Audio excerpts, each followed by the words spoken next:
माथे पे ये आंचल बहुत ही खूब है, लेकिन तू इस आंचल से एक परचम बना लेती तो अच्छा था। जी हाँ, आज हमारे देश की महिलाएं हर क्षेत्र में बहुत खास कर रही हैं, देश के विकास में अपना विशेष योगदान दे रही हैं। जिस क्षेत्र में भी महिलाएं हाथ आजमा रही हैं, पुरुषों के कंधे से कंधा मिलाकर आगे बढ़ रही हैं, उस क्षेत्र में कमाल करके दिखा रही हैं। जी हाँ, आज का हमारा ये प्रोग्राम भी महिलाओं के ऐसे ही हौसले और जज्बे की कहानियों से भरा हुआ है। तो देर किस बात की है, शुरुआत करते हैं आज के इस विशेष प्रोग्राम की। नमस्कार, मैं हूं शहला निगार। कहते हैं कि समाज में जितनी ज़्यादा महिलाएं होंगी और वर्क प्लेस पर जितनी ज़्यादा महिलाएं होंगी, ये समाज, ये वर्क प्लेस उतने ही ज़्यादा सेफ होंगे, सुरक्षित होंगे महिलाओं के लिए। क्या आपने कभी सोचा है कि किसी गांव को बेटी गांव के नाम से जाना जाए? जी हाँ, ऐसा संभव हुआ है।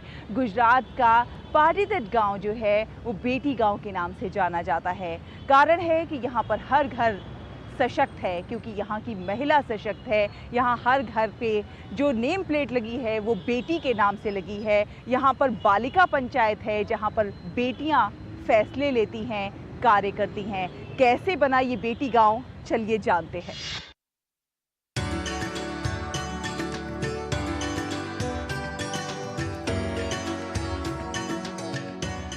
क्या आपने कभी सोचा है कि कोई गांव बेटी गांव के नाम से जाना जाए? जी हाँ, ये सच हुआ है। गुजरात के राजकोट जिले में गोंडल तालुका का पाटीदट गांव अब बेटी गांव है। इस गांव के रहने वाले लोग भ्रूण हत्या को रोकने के प्रति सजग हैं और बेटियों को समान अधिकार दिलाने का जज्बा रखते हैं। ये एक ऐसा गांव है जहां घरों में बेटियों की संख्या ज्यादा है।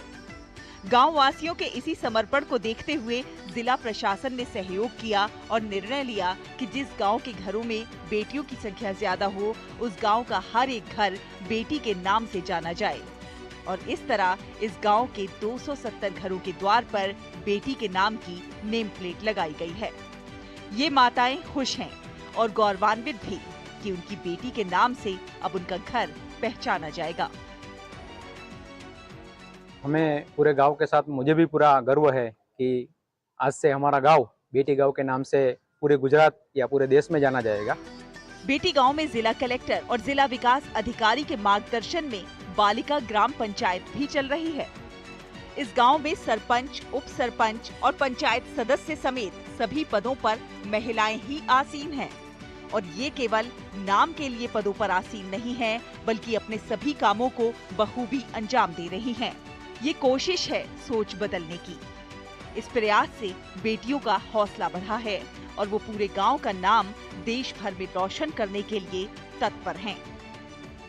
मुझे ये गर्व है कि आज से मेरे घर पर मेरी बेटी माही होरा के नाम की प्लेट लगी है। अब तक इस गांव को बेटी के नाम से जाना जाएगा। आपसे पाटीदट गांव गुजरात राज्य का पहला ऐसा गांव है जो अब बेटी गांव के नाम से जाना जाएगा। गुजरात के राजकोट से ऋषि दवे की रिपोर्ट, डीडी न्यूज।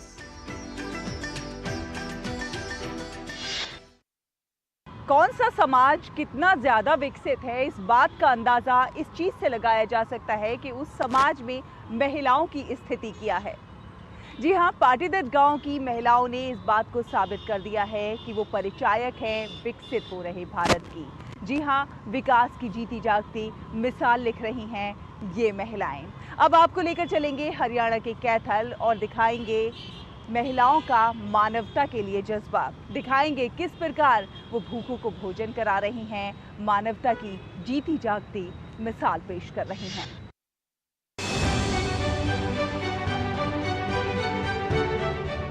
कहा जाता है कि इंसान का सबसे बड़ा धर्म है भूखे को खाना खिलाना और प्यासे को पानी पिलाना। मानवता के इसी धर्म को निभा रही हैं हरियाणा के कैथल की कुछ महिलाएं, जो शहर की झुग्गी झोपड़ियों और मलिन बस्तियों में रहने वाले लोगों को पौष्टिक और स्वादिष्ट भोजन प्रदान कर रही हैं। कैथल में इन महिलाओं ने अपनी रसोई को नाम दिया है साईं रसोई।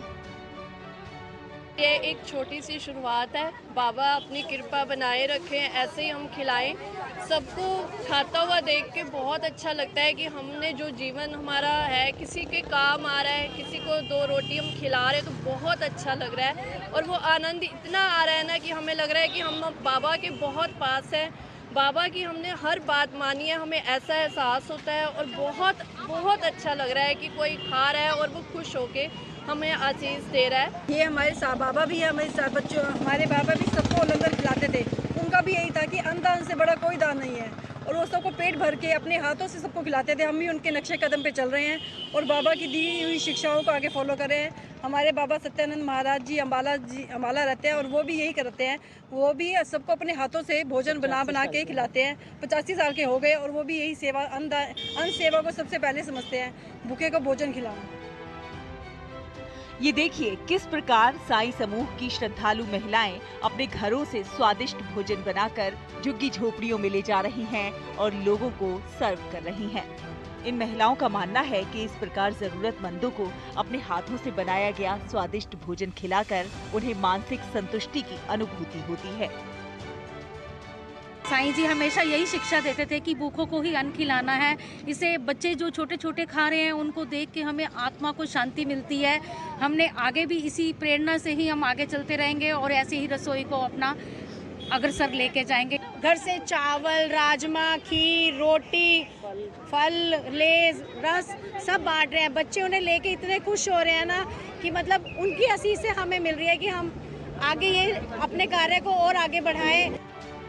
साईं की रसोई के इस कदम की शहर में लोगों द्वारा भूरी भूरी प्रशंसा हो रही है। हमें बहुत अच्छा लग रहा है बच्चों को खाना खिला के। गरीब बच्चे हैं, छोटे हैं, बड़े हैं, यहाँ पे हर उम्र के बच्चे हैं। हम अलग अलग खाना बना के लाते हैं। हमारी हर बार की कोशिश होगी हम बच्चों के लिए अलग अलग चीज़ें बना के लाएं जिससे वो संतुष्टि से और तसल्ली से खाएं। हमने भी छोटा सा एक कदम उठाया है गरीब बच्चों को खाना खिलाने के लिए। हम सब महिलाएं अपने अपने घर से खाना बना के लाती हैं, एक एक आइटम बना के लाती हैं और सब गरीब बच्चों को हर थर्सडे को खिलाते हैं।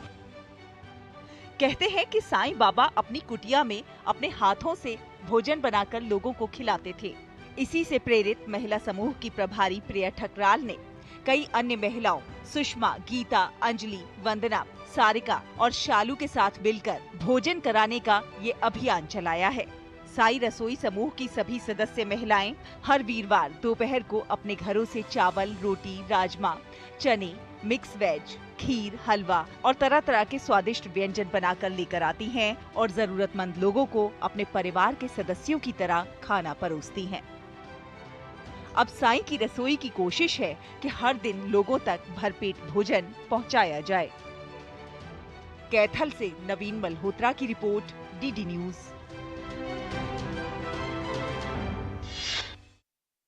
तो आज महिला हर क्षेत्र में बहुत कुछ खास कर रही है और दूसरों के लिए मिसाल बन रही है। ऐसी ही अच्छी खबरों के सफर को अभी जारी रखेंगे। वक्त हुआ है एक बहुत छोटे से ब्रेक का। जल्द हाजिर होंगे। आप देखते रहिए गुड न्यूज, जज्बा इंडिया का।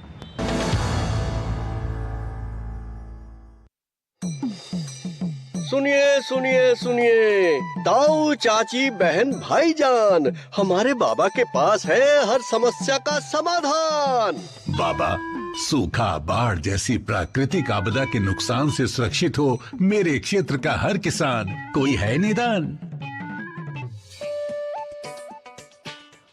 बाबा, तापमान, गर्मी, नमी, वर्षा जैसे मौसम के बदलाव से पैदावार का होता है नुकसान। कोई कर सकता है इसका भुगतान? बाबा, मेरी गाय, भैंस, बकरियों को कुछ हुआ तो जाएगी मेरी भी जान। मेरा करो कल्याण। AIC से कृषि बीमा। जी हाँ, फसल और कृषि संबंधित हर क्षेत्र में AIC देता है संपूर्ण बीमा समाधान। फसल हो या कृषि संपदा, बीमा सुरक्षा हमारा वादा। भारतीय कृषि बीमा कंपनी। AIC। ये जरूरी नहीं कि उजाला सिर्फ चिरागों से ही हो, शिक्षा से भी होते हैं कई घर रोशन। और इस रोशनी में 4 चांद तब लग जाते हैं जब शिक्षक के रूप में पढ़ाने वाली होती हैं हमारी गृहिणियाँ। तो ऐसे ही आपको एक शिक्षण कार्यशाला में आपको लेकर चलते हैं, एक संध्याशाला में आपको लेकर चलते हैं, जहां खुले आसमान के नीचे शिक्षा की लौ जला रही हैं हमारी गृहिणियां।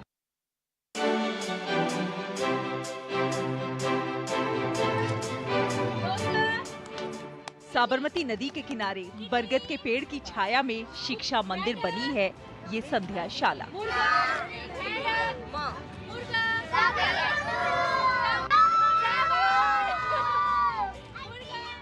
खिलखिलाते चेहरों और नन्हे कदमों के साथ जिंदगी को जीने चले हैं हम। किताबों से दोस्ती कर नाचते गाते जिंदगी को जीने चले हैं हम।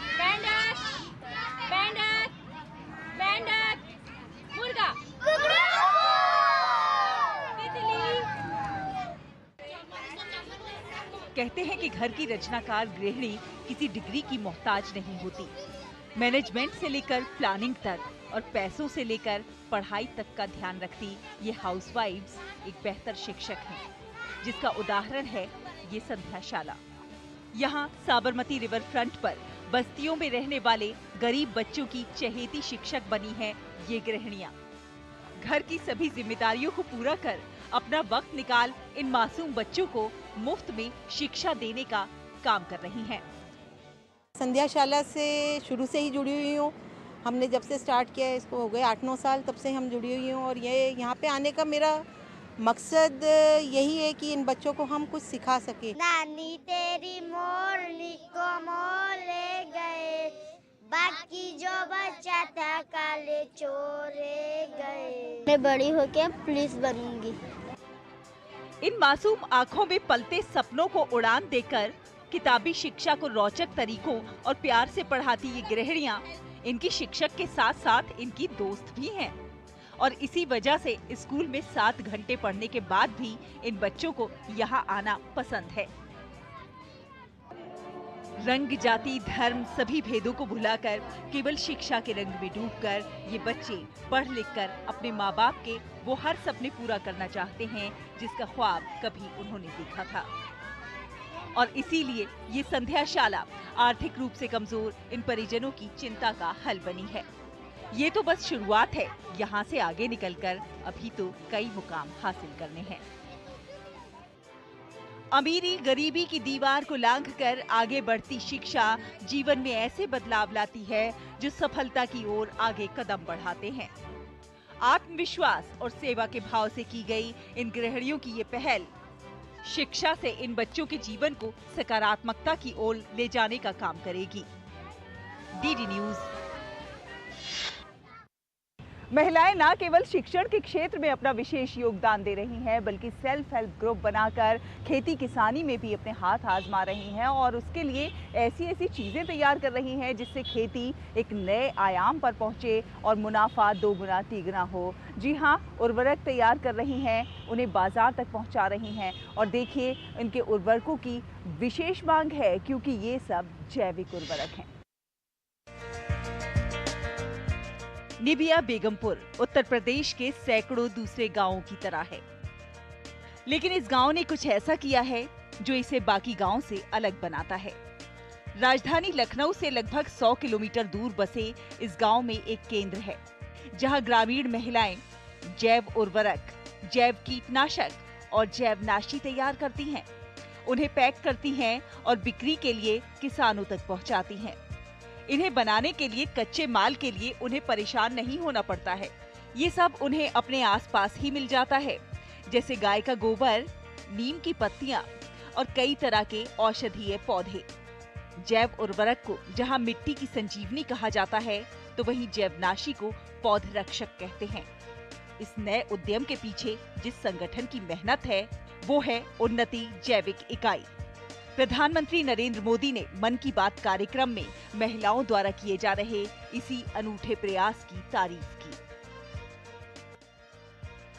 दरअसल ये 22 महिलाओं का एक स्वयं सहायता समूह है, जिसने बहराइच जिले में 2 ऐसे केंद्र स्थापित किए हैं जिन्हें बायो इनपुट रिसोर्स सेंटर के रूप में जाना जाता है। इस समूह की अगुआ राम प्यारी एक कम पढ़ी लिखी यानी निरक्षर महिला हैं, जो अपनी साथी महिलाओं के साथ चूल्हा चौका और परिवार पालन के साथ साथ भूमि सुधार पर दिमाग लगाकर अपने घर के वेस्ट पदार्थों से ही कमाई का जरिया तलाश कर अपनी आर्थिक स्थिति को सुधार रही हैं। अपने घर के लिए छोटा थोड़ा से खेत पात रहा वही में डाले के लिए खाद बनाई अपना डालिन, तो कुछ खाद से कुछ बीमार हुई। जो खाद हम मतलब प्रोजेक्ट तैयार किया CPP है, मृदा संजीवनी है और पौध वर्धक पौध रक्षक हमारी जो है। निबिया बेगमपुर और बिचला गांव के किसानों के लिए स्वयं सहायता समूह द्वारा बनाए गए उत्पादों का इस्तेमाल करना एक बेहतर अनुभव रहा है। इससे उन्हें खुद से कीटनाशक बनाने या दूर से खरीद कर लाने में लगने वाले समय की बचत होती है। आज आसपास के गांवों के 6000 से ज्यादा किसान इनसे बायो प्रोडक्ट्स खरीद रहे हैं। इससे सेल्फ हेल्प ग्रुप से जुड़ी इन महिलाओं की आय भी बढ़ी है और इनकी आर्थिक स्थिति में भी सुधार हुआ है। बहराइच से JK सोनी की रिपोर्ट, DD न्यूज। और अब आपको मिलवाते हैं आदि क्वीन ऑफ हर्ब्स यानी यानुंग जामोह लेगो से, जिन्होंने आदि समुदाय की पारंपरिक चिकित्सा पद्धति को पुनर्जीवित करने का प्रयास किया है, काम किया है और वो लोगों के लिए प्रेरणा बनी है, मिसाल बनी है। वो लोगों के स्वास्थ्य के दृष्टि से उन्होंने बहुत सारे काम किए हैं और इसीलिए आज लोग उनके जज्बे को सलाम कर रहे हैं। मिलिए जड़ी बूटियों की आदि रानी से। ये है अरुणाचल प्रदेश के पूर्वी सियांग जिले की रहने वाली यानुंग जामोह लेगो। 58 वर्षीय हर्बल चिकित्सा विशेषज्ञ यानुंग जामोह लेगो पारंपरिक चिकित्सा को आगे बढ़ा रही हैं और आदि जनजाति की प्राचीन औषधीय प्रथाओं को पुनर्जीवित करने में महत्वपूर्ण भूमिका निभा रही हैं। निस्वार्थ सेवा भाव और औषधीय जड़ी बूटियों के स्वदेशी ज्ञान को संरक्षित करने की उनकी प्रतिबद्धता उन्हें खास बनाती है। वित्तीय बाधाओं और व्यक्तिगत चुनौतियों का सामना करने के बावजूद उन्होंने अरुणाचल प्रदेश की सांस्कृतिक और चिकित्सा विरासत में महत्वपूर्ण योगदान देते हुए आदि जनजाति की खोई हुई पारंपरिक चिकित्सा प्रणाली को पुनर्जीवित करने के लिए अपना जीवन समर्पित कर दिया।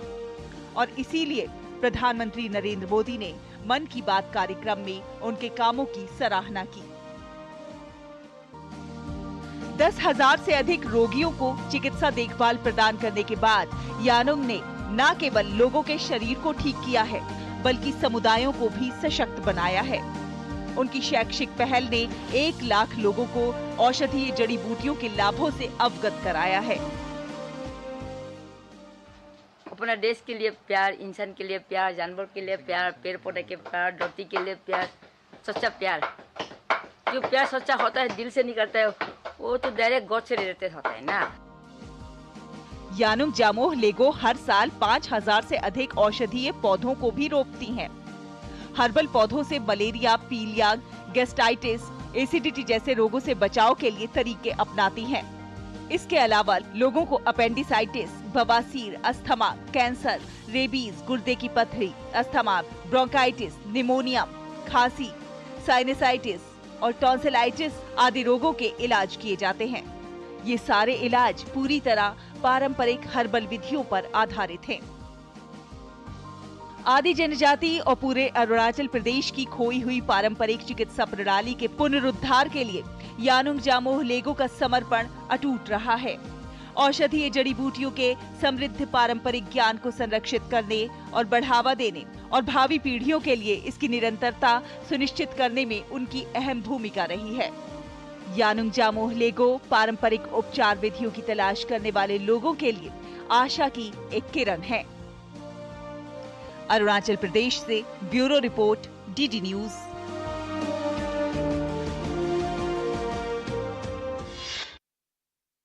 रुकेंगे एक और छोटे से ब्रेक के लिए। ब्रेक के उस पार अच्छी खबरों का ये सफर अभी जारी रहेगा। आप देखते रहिए गुड न्यूज, जज्बा इंडिया का।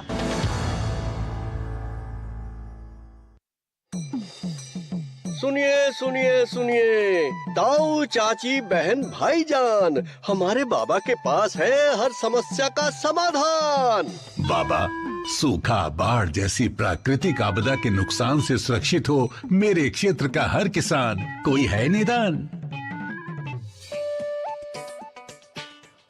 बाबा, तापमान, गर्मी, नमी, वर्षा जैसे मौसम के बदलाव से पैदावार का होता है नुकसान। कोई कर सकता है इसका भुगतान? बाबा, मेरी गाय, भैंस, बकरियों को कुछ हुआ तो जाएगी मेरी भी जान। मेरा करो कल्याण। AIC से कृषि बीमा। जी हाँ, फसल और कृषि संबंधित हर क्षेत्र में AIC देता है संपूर्ण बीमा समाधान। फसल हो या कृषि संपदा, बीमा सुरक्षा हमारा वादा। भारतीय कृषि बीमा कंपनी। AIC।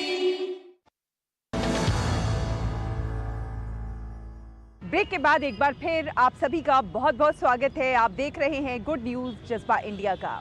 इस बार अर्जुन अवार्ड समारोह में एक बात जिसने सभी का ध्यान अपनी ओर आकर्षित किया वो थी अर्जुन अवार्ड प्राप्त करने वाली बेटियां। जी हाँ, इन बेटियों ने भारत का परचम लहराया है। जी हाँ, लेकिन इनका सफ़र जो रहा है बहुत ज़्यादा आसान नहीं रहा है, बहुत चुनौतियों भरा रहा है, बहुत संघर्ष किए हैं तब जाकर इस मकाम को हासिल किया है। ऐसी ही एक बेटी की कहानी संघर्षों से इस मकाम को पाने तक की आपको दिखाते हैं इस खास रिपोर्ट में। किसी भी खिलाड़ी को अपनी पहचान बनाने के लिए कड़ा संघर्ष करना पड़ता है और उसके संघर्ष की कहानी तभी सामने आती है जब वो एक मकाम हासिल कर लेता है। खेल पुरस्कार पाने वाले खिलाड़ियों की कहानियां भी किसी प्रेरणा से कम नहीं हैं।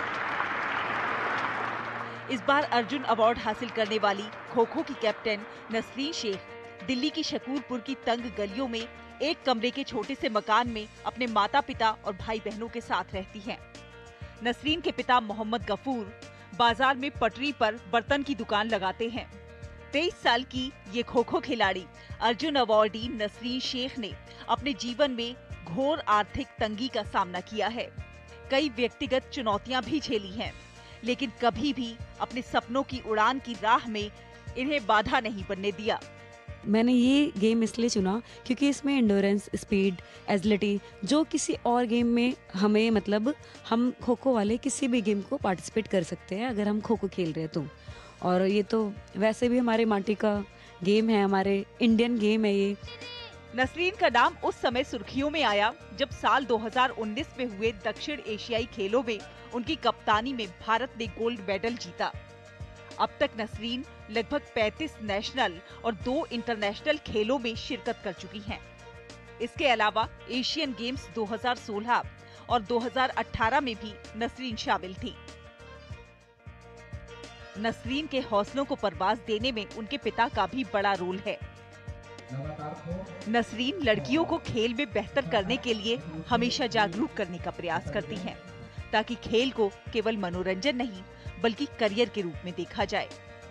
दिल्ली से शहला निगार की रिपोर्ट, DD न्यूज। एसिड हिंसा से पीड़ित महिलाएं कैसे अपने दुख और परेशानियों से उबरकर दुनिया के लिए मिसाल बन सकती हैं, ये कर दिखाया है मेरठ की एसिड हिंसा से पीड़ित महिलाओं ने। इन्होंने अपने हौसले और जज्बे से एक नई इबारत लिखी है। देखिए ये खास report.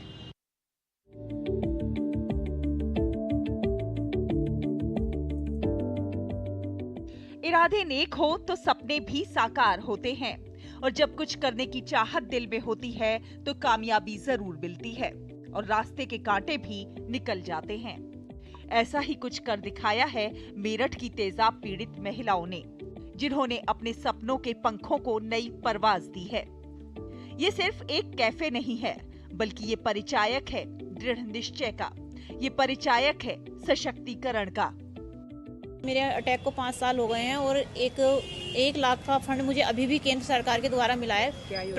Prime minister relief fund के द्वारा मुझे 1 लाख रुपया मिला था। उसी में मैंने अपना ये सेटअप तैयार किया है हम सब ने मिलके। कुछ सिरफिरे लोगों की वजह से मेरठ की शिवानी और उन जैसी कई लड़कियों की जिंदगी पर मानो ग्रहण लग गया था। इस ग्रहण को खत्म करने के लिए शिवानी ने हिम्मत नहीं हारी और दोषी लोगों को सजा भी दिलवाई। शिवानी को सरकार की तरफ से 5 लाख का मुआवजा भी मिला था, पर जिंदगी इतनी आसान नहीं थी। कहीं न कहीं उसे समाज में तिरस्कार की भावना का सामना भी करना पड़ता था। तभी शिवानी को प्रधानमंत्री रिलीफ फंड से धनराशि मिली और शिवानी ने सोचा कि क्यों ना तेजाब पीड़ित महिलाओं के साथ कुछ रोजगार किया जाए, और मेरठ तहसील परिसर में एक सेकंड इनिंग्स कैफे खोला, जिसमें शिवानी जैसी कई तेजाब पीड़ित लड़कियां और तेजाब पीड़ित लड़के भी जुड़ गए। और अब ये मेरठ का पहला ऐसा कैफे है जहां सारा कार्य स्वयं तेजाब पीड़ित लोग ही करते हैं। ये महिलाएं मानती हैं कि अगर दृढ़ निश्चय हो तो कोई भी बाधा आपको लक्ष्य की प्राप्ति से नहीं रोक सकती। मेरठ से संगीता श्रीवास्तव की रिपोर्ट, डीडी न्यूज।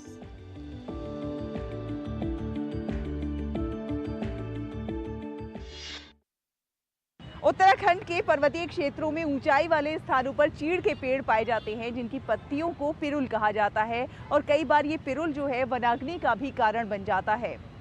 क्या आप सोच सकते हैं कि इन पत्तियों से खूबसूरत आभूषण या फिर सामान बनाए जा सकते हैं? जी हाँ, ऐसा कर दिखाया है उत्तराखंड की रहने वाली मंजू शाह ने, और इन्हें पिरुल वुमेन ऑफ उत्तराखंड के नाम से भी जाना जाता है। आज हम आपको मिलवाने जा रहे हैं उत्तराखंड की एक ऐसी मेहनती महिला से जिन्होंने कभी अपशिष्ट माने जाने वाले और जंगल के लिए अभिशाप कहे जाने वाले पिरुल से बेहतरीन उत्पाद बनाकर स्वरोजगार की दिशा में कदम आगे बढ़ाए हैं।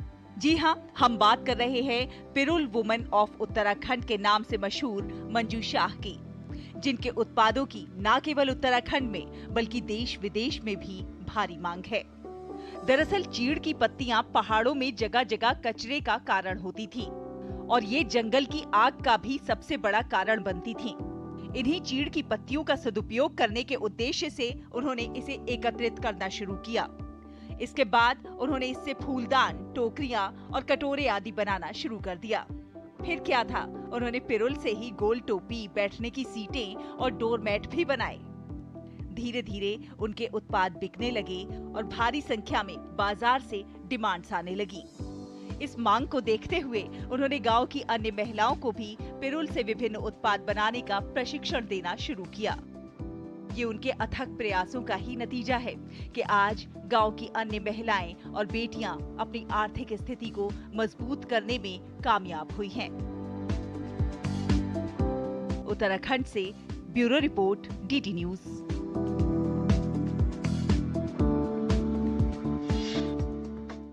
महिला एक, रूप अनेक। महिला परिचायक है जज्बे की, हौसले की। महिला परिचायक है शक्ति की। हौसले, जज्बे और शक्ति की ये कहानियाँ उम्मीद है आपको बहुत पसंद आई होंगी।